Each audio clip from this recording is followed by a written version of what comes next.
The subject of hybrid mana has been pretty front and center recently in EDH discourse, and I honestly find it a bit tiresome as a topic. So this video won't be about the merits of the proposed hybrid mana change. Not exactly, anyway. If you want a video that covers the meat of the issue, I'll be linking a Mulltown video on the subject that I quite liked. But now that the dust has settled a bit and the most sharp-edged of hybrid gladiators have dulled their role a bit, I want to talk about the conversation around it, and what it means for us. I will only be discussing the hybrid mana change insofar as it's necessary to make a case that the stakes here are low, and that the reaction to the suggestion has been quite a notable and anomalous event. Because regardless of whether the change itself ends up happening, this clearly has been an event for the online EDH community. For any of you blissfully out of the loop, a couple weeks back, Gavin of Wizards of the Coast made a set of announcements, both in livestream form and in post form. A lot of it was pretty reasonable tweaks to the bracket system, those being some clarification of the language of different brackets, and the moving of a handful of cards off the Game Changer list. The more controversial part of the announcement was the potential future changes part, where Gavin discussed the potential future banning of Rhystic Study and Thassa's Oracle, and the possible tweak of allowing hybrid mana symbols to be considered either of their colors for the sake of color identity. The conversation that has spawned forth about hybrid mana has kind of fascinated me in the past couple weeks, mainly because of how unexpectedly strong and unexpectedly plentiful the opinions have been, particularly opinions from the anti-hybrid mana side. There was an initial wave of anti-hybrid YouTube videos, and all videos about the subject have seen massive numbers of comments, with a lot of people making a heated case for their side in this debate. This has been fascinating to me because the hybrid mana change seems like such a low-stakes issue, no matter what side you fall on, but the community response to the suggested change has felt like what it would be if Wizards of the Coast was suggesting literally abolishing color identity. So I want to dig a bit into why that is, what caused this, and to start, let's talk about literally abolishing color identity. Kind of. In an episode of the Magic Mirror podcast released in March, I gave a sort of devil's advocate case for why color identity should be abolished, and here are a couple key points from that. 1. Magic the Gathering is a game based around mana and colors, with card designs existing around the fact that colors are malleable, and decks can venture between colors at the cost of deck space and deck consistency. There are a lot of designs that color identity renders clunky, awkward, and nonsensical, and this restricts players who wish to play them. 2. Advocates of color identity will argue that limitations are good for decks, but color identity doesn't achieve this in a way that is consistent or fair. Somebody can play a 5-color commander and avoid this restriction entirely, whereas somebody who enjoys a specific monocolor commander that wants extra support from other colors gets unfairly limited.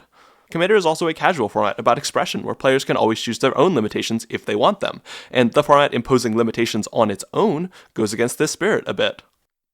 I think these arguments are interesting, and they make me curious what a world without color identity would look like. Despite this, in that podcast, I mentioned that I ultimately don't support the abolition of color identity at this point, preferring instead a set of changes that fix two cases where color identity feels particularly unintuitive to me, those being cards whose identity is defined by indicators rather than symbols, and hybrid mana. This is more or less still the position I hold at this point, 8 months later. Color identity should stay, but fixing up these weird side cases would be neat, and probably good for the format in the long term. You can agree with that or not, and I'm not here to convince you about it either way, because this isn't a video about hybrid mana. Given that, you may be wondering why I'm even bringing this up, and that's because the comments on that video basically agree with me, and that's interesting, right? In the context of hearing a devil's advocate argument against color identity and then being presented with these softer changes, people went, oh yeah, I like color identity, but those changes make sense. Am I some kind of god of rhetoric, fooling innocent Commander players into supporting a hybrid mana change by positioning it as the reasonable centrist position in the color identity debate? Maybe, but regardless of framing, I have to wonder what other elements contributed to this shift. The timing? The atmosphere within the EDH community? The party making the suggestion? I don't know the exact split, but my best guess is that it's probably a mix of these things, and I'm going to go through these now.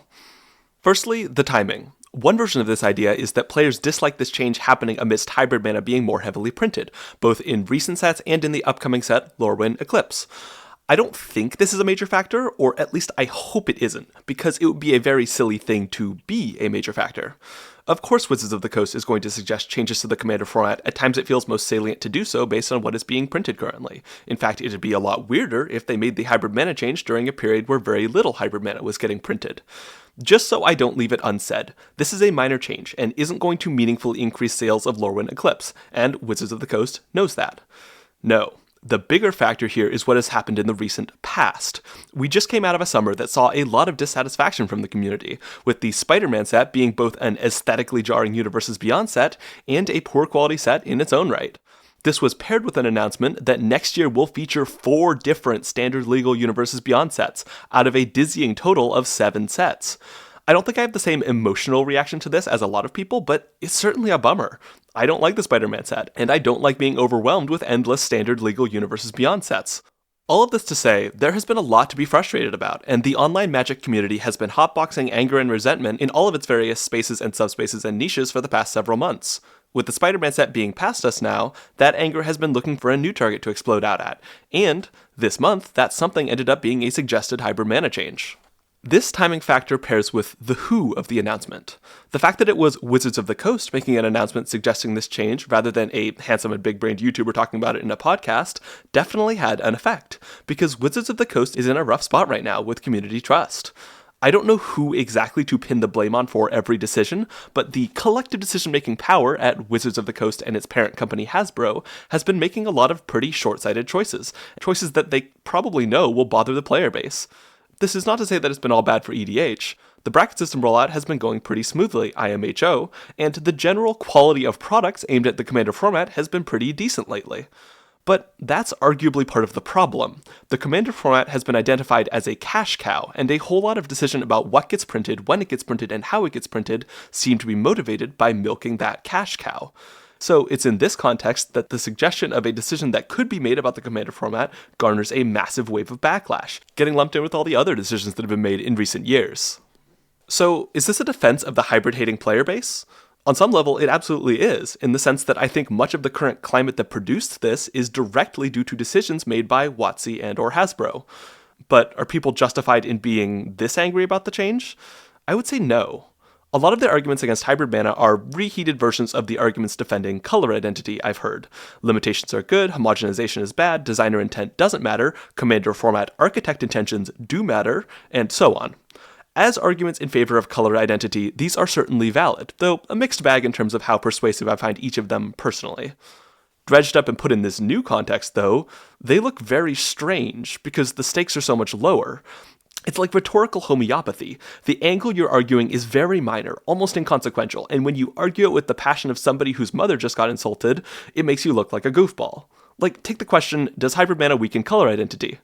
My answer would be only a tiny bit at most, particularly if Wizards of the Coast is more careful with the hybrid color pie in the future, which I kinda assume they will be for reasons I'm throwing on screen but will not pause to elaborate on. Then, that tiny bit needs to get sifted through the secondary question of how much does color identity erosion harm the Commander format? Even if you think the erosion of color identity is pretty harmful to Commander, which is a reasonable thing to believe, you need to remember that you are not talking about the abolition of color identity. You are talking about a niche change to a very specific set of cards that already have valid arguments to exist within the current logic of color identity. I think a lot of players forget that and just pretend they're arguing against the abolishing of color identity, and the result is that conversations end up feeling deeply strange. Or take the idea that an expansion of hybrid mana will allow for the printing of more widely available broken stuff in the future. The video from Tomer over at MTG Goldfish is the best articulation of this argument I've seen, and there is a small part of me that worries what will happen when we get a Captain America's Wrath next year in hybrid red-white that's broken and $120 and desired by every red or white deck. That could happen, but to contextualize how problematic that is, let's go through the steps of that argument. First of all, how problematic is it if broadly available powerful cards are printed? Well, it's something that has more or less always happened throughout Magic the Gathering's history, but I guess we can say that it's less ideal in the case of something like the One Ring, that is colorless and also has impacts on other formats. Step 2 of this point is, how much does hybrid mana actually impact this? And the answer is that I don't see a whole lot of evidence that this change will lead to a surge in that. Wizards of the Coast already has colorless cards they can use to give a power card to any commander deck, so the best tool for this is already available. In addition, if we look at the current hybrid mana cards affected by this change, none are staples in their 2-color identities. The top 2 are Cold-Eyed Selkie and Saheeli Sublime Artificer, not exactly terrifying must-plays. Will Wizards of the Coast start rubbing their hands together evilly and sending Hybrid Stock-Up or Hybrid Beast Whisperer to the printers the second the hybrid mana change happens? Maybe, but probably not. Once again, this is rhetorical homeopathy. The risks in this particular case just aren't that high, and players are using mental stand-ins to make their arguments rather than discussing the reality of the situation. To be clear, it's entirely fair for people to be against the hybrid mana change for either of these two reasons. The direction of the disagreement makes sense to me. But the scale of the disagreement looks rather strange, which is why I think other factors I laid out earlier are fueling the heat of this discussion rather than the change itself. I don't think this change is very high stakes for those two reasons I just laid out, and even as Wizards of the Coast has been making decisions I dislike, I also don't really buy most versions of slippery slope arguments that claim this is just the beginning, two little waves over the top of the conceptual dam that is color identity. Phyrexian mana isn't going to get this treatment because it's already been identified by both Wizards of the Coast and the community as a design outlier. Off-color ability cards aren't going to get added because it'd be simply too large a change and would require other format changes to even remotely make sense. And full-fledged color identity abolition definitely isn't going to happen when even an abolition curious player like myself knows it's a bad idea. I also think it's important to remember that this change wasn't invented by Wizards of the Coast 2 seconds ago. This is something that players and designers alike have suggested and made cases for in the past, including myself several months ago. Not everything needs to be some nefarious machination by a corporation, and to pretend that a hybrid mana change is a brand new thing asked for by no players is just plainly dishonest. At the end of the day, I still understand why people tar the decision makers at Wizards of the Coast as greedy and corporate and nefarious and other such pejoratives. It seems like this year has really been an inflection point around Universes Beyond due to it suddenly making up a large portion of standard sets. The result is that even many players who were relatively neutral about it in previous years, such as myself, have started to sour on it pretty heavily, and the people who were already against it are finding themselves wading into deeper and deeper levels of dissatisfaction. The current trajectory of the game is not a good one, and there is reason to be unhappy. That said, I also hope that we as a player base can get better at calibrating the temperature of our discussions. When we respond with disproportionate levels of anger and gloom to lower stakes suggestions, I worry that it weakens our ability to be taken seriously on the things that matter more, and it also distracts from those more important things. There are real decisions being made that have the potential to seriously impact the future trajectory of the game, and the impacts of the hybrid mana suggestion are microscopic compared to the addition of even a single extra standard legal Universes Beyond set. I also think it's better for the health of the community to not blow every announcement and update way out of proportion. When I see comments declaring every tiny thing as the death of the game, it makes me think of the vast array of spaces across the internet where people marinate in collective despair and pull themselves deeper and deeper into conspiracy and doomerism. It's not that much of a problem just yet, but that's just something I've been getting little whiffs of this year, and it's not healthy. Maybe it's because I've been involved in a wide range of game communities, from flourishing to actively dying, but my general reaction to a game company doing stuff I dislike is to either distance myself from it or take some control into my own hands. The first is absolutely helpful sometimes, and I fully believe there are people discontentedly sticking around with Magic who probably need to move on to other things, but I'm going to focus on the second. If what Wizards of the Coast is handing you doesn't satisfy your needs, build something for yourself. A format, a subformat, a cube, a community, a different game, or just a playgroup of people looking for the same sort of fun as you are. The best antidote to feeling disempowered and dissatisfied by the decisions of others is to take back control of your own enjoyment.